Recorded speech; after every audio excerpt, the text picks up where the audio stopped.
नमस्कार, मैं हूं ऐश्वर्य प्रधान। मैं एक ऐसे स्थान पर आया हूं कि उस स्थान का जिक्र करना, चर्चा करना हर दौर में ही आवश्यक होता है, लेकिन जब चुनाव है तो स्वाभाविक तौर पर उस स्थान की बात करना भी महत्वपूर्ण हो जाता है। और साथ में नवरात्र का दौर चल रहा है, नवरात्र पर माता की पूजा आराधना का दौर चल रहा है।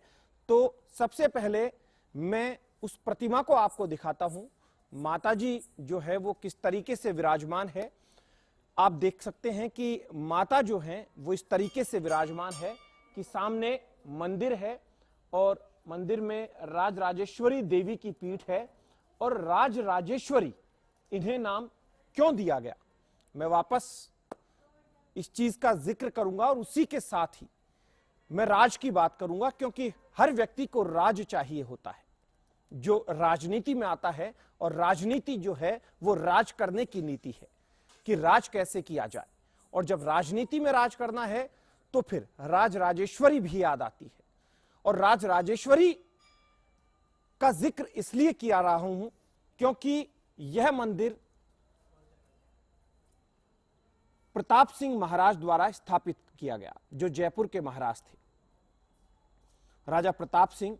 और इन्होंने इसे स्थापित किया, उसके पीछे की जो इतिहास में चीजें दर्ज हैं वो ये कि मराठों से युद्ध होना था, तुंगा के पास सेना आ गई थी, तो ऐसे में उस युद्ध को जीतना बड़ा मुश्किल लग रहा था, मुश्किल ही नहीं नामुमकिन सा लग रहा था।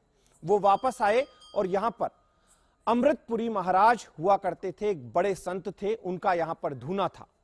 और उस धूने पर जब वो आए और उन्होंने प्रार्थना की और उनसे आशीर्वाद मांगा, तो उन्होंने कहा कि मां राज राजेश्वरी आपको विजय प्राप्त करवाएगी, मेरा आशीर्वाद है, आप यहां पर पूजा करें और पूजा करने के बाद आप वापस यहां से जाएं तो युद्ध में अवश्य विजय मिलेगी। मसलन जब महाराज यहां से प्रण लेकर गए, संकल्प लेकर गए और पूजा अर्चना की, तो उसके बाद उन्हें युद्ध में विजय मिली। और विजय मिलने के बाद उन्होंने जयपुर शहर में हवा महल जैसी जो विरासत है वो भी दी और उनका इतिहास समृद्ध इतिहास माना जाता है। लेकिन उसी के साथ यहां पर एक मान्यता चल निकली, मान्यता यह कि जो यहां पर आएगा वो राज प्राप्त करेगा। यही कारण है कि यहां पर कई नेताओं ने पूजा की। हालांकि कुछ नेता ऐसे भी आए जो यहां पर पूजा करने आए और पूजा करने के बाद जीत भी मिली और जीत मिलने के बाद यहां से चले गए। लेकिन प्रताप सिंह जो थे, राजा प्रताप सिंह, उन्होंने इस मंदिर का निर्माण करवाया और बाकायदा इस मंदिर को इतना खूबसूरत बनाया गया है कि यदि आप किसी दिन यहां पर आएंगे तो आपको अवश्य आनंद की अनुभूति होगी। अगर आपकी इतिहास में रुचि है तो इसकी स्थापत्य शैली को देख सकते हैं। यदि आप मूर्तियां देखने में विश्वास करते हैं और मूर्तियां प्राण प्रतिष्ठित होती हैं, उन्हें देखें तो अष्टभैरव मंदिर भी है, भगवान शिव भी हैं, तमाम देवी देवता है। लेकिन इसी के साथ मैं आज की सियासत की शुरुआत करूंगा, क्योंकि मैंने ये स्थान इसलिए चुना कि जब बात चुनाव की है और राजनीति की है तो मां राज राजेश्वरी की चर्चा करना भी मुनासिब है।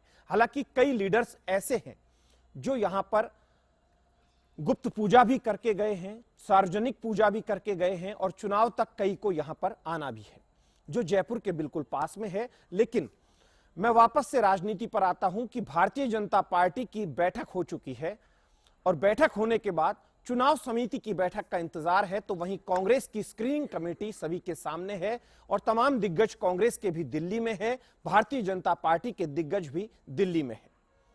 हालांकि भारतीय जनता पार्टी के लिहाज से देखा जाए तो लिस्ट आज रात को भी आ सकती है और चुनाव समिति के बाद भी आ सकती है, क्योंकि उदाहरण के तौर पर देखें तो चुनाव समिति एक बार हो चुकी है। भाजपा के जो दिग्गज नेता हैं वो इस बात को अच्छे से जानते हैं कि 200 के 200 सीटों को लेकर चर्चा हो चुकी है। भले ही शुरुआती तौर पर हुई हो, लेकिन चुनाव समिति जब हो चुकी है तो एक तरीका यह भी है कि लिस्ट जारी कर दी जाए, आपस में तमाम कोर टीम के नेता एक साथ बैठ गए हैं। तो दूसरा तरीका यह है कि चुनाव समिति के बाद भी लाई जा सकती है। तो वहीं पर कांग्रेस की जो सूची है जिसका इंतजार है, उसकी भी काउंटडाउन शुरू हो चुका है। कांग्रेस की सूची का काउंटडाउन शुरू हो चुका है, भारतीय जनता पार्टी की लिस्ट आने में है। लेकिन एक तस्वीर ऐसी थी जिस तस्वीर को आज जब दिल्ली में देखा गया तो उस तस्वीर के बाद भारतीय जनता पार्टी के कार्यकर्ता जो हैं उन्होंने शायद राहत की सांस ली होगी, तो कांग्रेस के जो कार्यकर्ता है उनके चेहरे पर चिंता बढ़ी होगी। तस्वीर ये कि कुछ लोग पोस्टर हाथ में लिए लगातार नारेबाजी कर रहे थे। उसमें शुरुआती शब्द को आप जोड़ सकते हैं, लेकिन मैं बाद के शब्दों का यहां जिक्र करूंगा कि फला फला नेता को भगाओ और फला फला विधानसभा को बचाओ। यह कहा गया। जब यह बात कही जाती है तो विरोध साफ तौर पर दिखता है और टिकट मांगने वाले जब दिल्ली में पहुंच गए और कांग्रेस में जब दिल्ली में ऐसी तस्वीरें दिखी, भारतीय जनता पार्टी में सिर्फ बस्सी की ऐसी तस्वीर दिखी थी।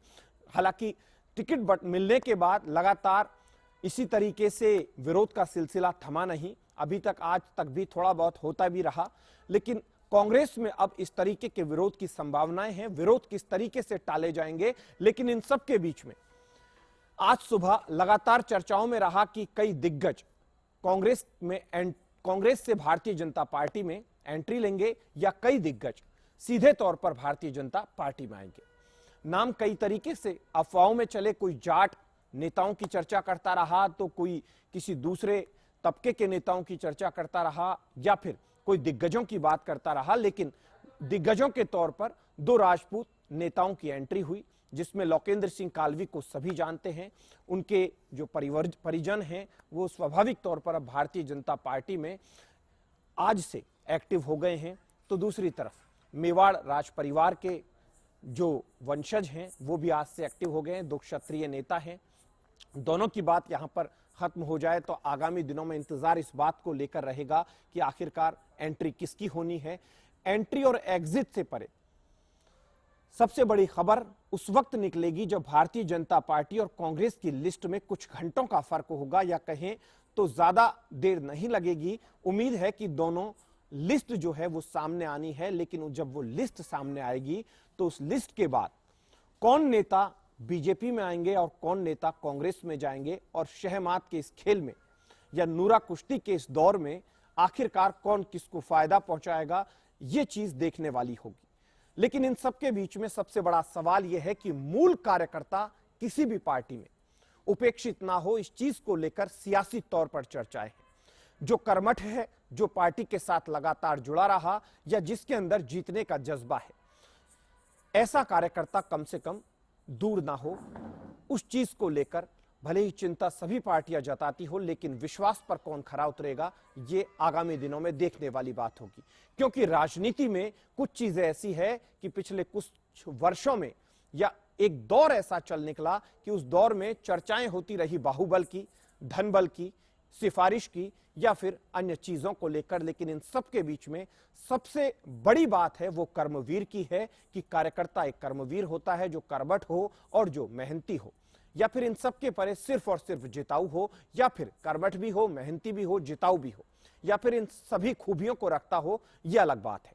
लेकिन इंतजार इसी बात को लेकर रहेगा कि कौन कर्मठ कार्यकर्ता जीत पाता है और टिकट ले पाता है, या टिकट लेने के बाद जीत पाता है, या फिर सूची में कई ऐसे नाम होंगे जिनके विरोध देखे जा सकते हैं, या फिर सूची निर्विवाद होगी। लेकिन दोनों पार्टियां अच्छे से जानती है कि जिसे टिकट नहीं मिलता है वो विरोध करता है, स्वाभाविक सी बात होती है। तो सूचियों में कई नाम इस तरीके के भी आते हैं कि भाई साहब ये तो बिल्कुल गरीब आदमी था, पार्टी ने बड़ा विश्वास किया है, क्योंकि एक लंबी जब सूची होती है तो उसमें कुछ ऐसे चेहरे देने होते हैं जिन चेहरों से सियासी मैसेज जाता है, और कुछ चेहरे ऐसे भी होते हैं जो अपने अंदाज में अपना नाम रखते हैं, चाहे भले ही वो दिग्गज हो या फिर वो पैसे के लिहाज से अच्छा खासा दबदबा रखते हों, या फिर वो सामाजिक तौर पर अपनी पहचान रखते हो। लेकिन इन सब के परे कुछ चेहरे ऐसे भी होते हैं जो सियासी तौर पर मैसेज दे जाते हैं, कुछ जातियां ऐसी भी होती है जो सियासी तौर पर मैसेज दे जाती है।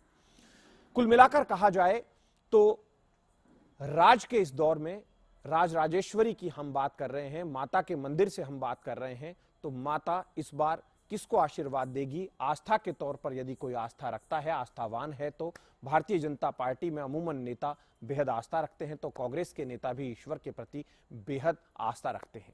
दोनों ही नेता आस्था रखते हैं, लेकिन आस्था जो है वो उस वक्त डगमगा भी जाती है जब कई बार टिकट कटता है, या फिर आगे के भविष्य की भी सोच कर चलते हैं कि शायद अगली बार कुछ अच्छा हो।